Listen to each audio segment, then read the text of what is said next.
Loren and I am 23. It was just after my 18th birthday and I found out I was pregnant. Me and my boyfriend were very happy. There was no problems throughout the pregnancy.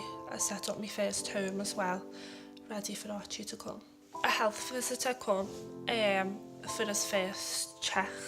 She went through everything she needed to go through, and then she gave me a leaflet about cot death, and she told me that it was nothing to worry about and it was rare, but she just had to tell me anyway. He was getting his little personality and his character. He was starting to like have his own little laugh and his own smile, and he used to pout as well.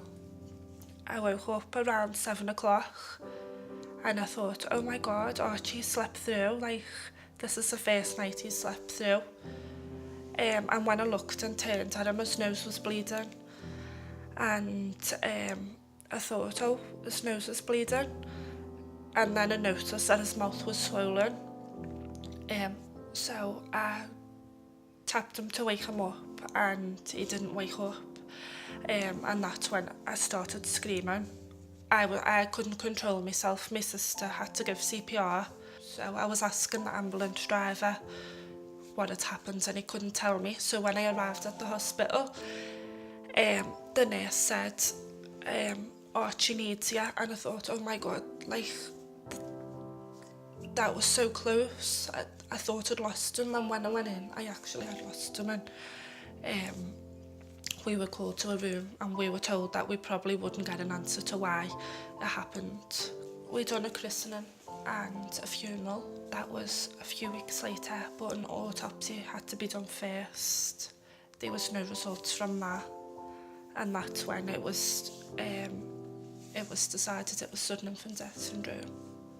6 months later, I went to coroner's court to get Archie's death certificate, and I was told by a doctor that I should never have co-slept, and if it wasn't co-sleeping, there would probably be a chance that it would never have happened.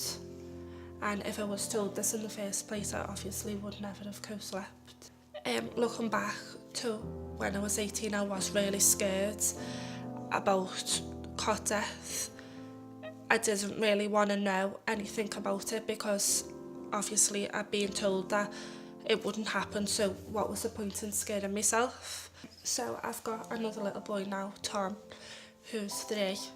I wanted to tick all the boxes, so I decided to breastfeed Tom, and I was told by the midwives the best way to breastfeed is to co-sleep, and I was given a leaflet about co-sleeping.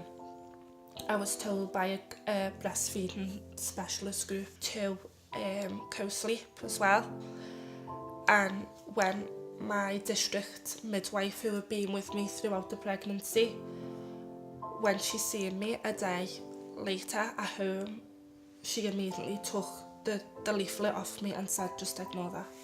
I would like to ask health professionals not to give mixed messages, especially because young people have got a lot of trust in them and their advice, and also not to hold back on the truth.